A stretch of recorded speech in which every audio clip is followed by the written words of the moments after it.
Farida. Farida.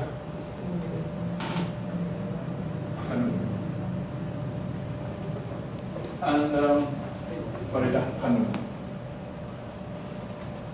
So that's the legacy, that's the intellectual legacy. The question whether this legacy can be continued today. In fact, today, your question again, Kamaruddin Jaafar, the political secretary to Anwar Ibrahim when Anwar was in UMNO, Kamaruddin has now joined the Malaysian Islamic Party.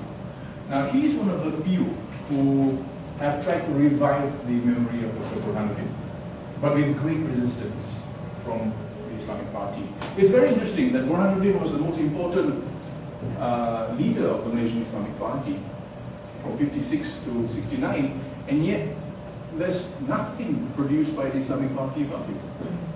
Because the Islamic Party today, post-1970 Asli Muda, post-82 when the Ayatollahs took over, the Islamic Party today does not want to remember this past.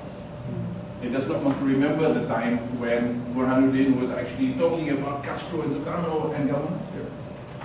So there is a systematic elimination of the progressive legacy. So Munshi Abdullah, poor guy, gets denounced as being not Malay enough. Syed Sheikh Al-Hadi said Tahir Burhanuddin again, Malay or not Malay enough. Also to make it worse, Minang, so they're not Malay either, so they get banned. Burhanuddin Al-Ilmi, Minang and communists and Islamists, so he too gets marginalized. So there is there's always been a systematic attempt to suppress, to marginalize and to silence the voices of the Kaum Muda generation. But all these men, that I mentioned, have a direct genealogy. Burhanuddin was a product of Al-Mansur that was created by Syed Sheikh Al-Hadi. His teacher was Tahir Jalaluddin, in fact, taught him. Syed Sheikh Al-Hadi said Tahir openly referred to Munshi Abdullah in their writings, so you have a clear intellectual genealogy. So for me, for there to be a Kaum Muda revival, it has to be one that falls back on these, and others, and thus far in the Malaysian context, unfortunately, you don't really see that. You don't really see that. For some time now, I've been asking my contacts in the Malaysian Islamic Party to reprint all the speeches of Burhanuddin Al-Hilmi. But the progressive wing of the Islamic Party is willing to do that, but they are a small minority. They are a very small minority in the party, because I think a lot of ordinary members of the Islamic Party would be completely shocked to read, what people like Burhanuddin were saying then. In 1956, when he assumed the presidency of the Islamic Party, this is 1 year before Malaysian independence, the Communist Party had been banned in 1948. He openly came out and said that we must stand with the communists because they are fighting for social justice. And any movement that fights for social justice, for independence, for national emancipation, for the empowerment of our people, must get our support. We as Muslims must commit ourselves to progressive social change. And his earlier writings, before he became the president of the Islamic Party, when he de-racialized Malayness, and he said, no, the Malays are not a race, it's a national category.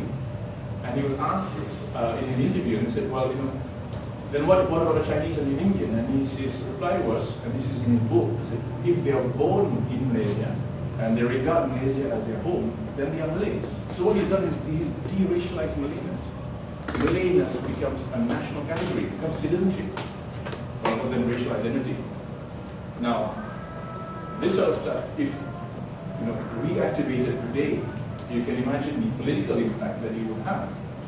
So in many respects, this early generation, when you look at their writings, you're struck by how ahead of their time they were, really, completely ahead of their time. Go ahead. I was wondering, was the position of the idea of the Islamic State and instead of Islamism, which actually contrasted with the Islamic State per se, in the Kaum Muda circle and in the history of Malaysian independence, right, nationalism? Now, the Malaysian Islamic Party, the Malaysian Islamic Party has a peculiar history. Can I wrap this up? Yes.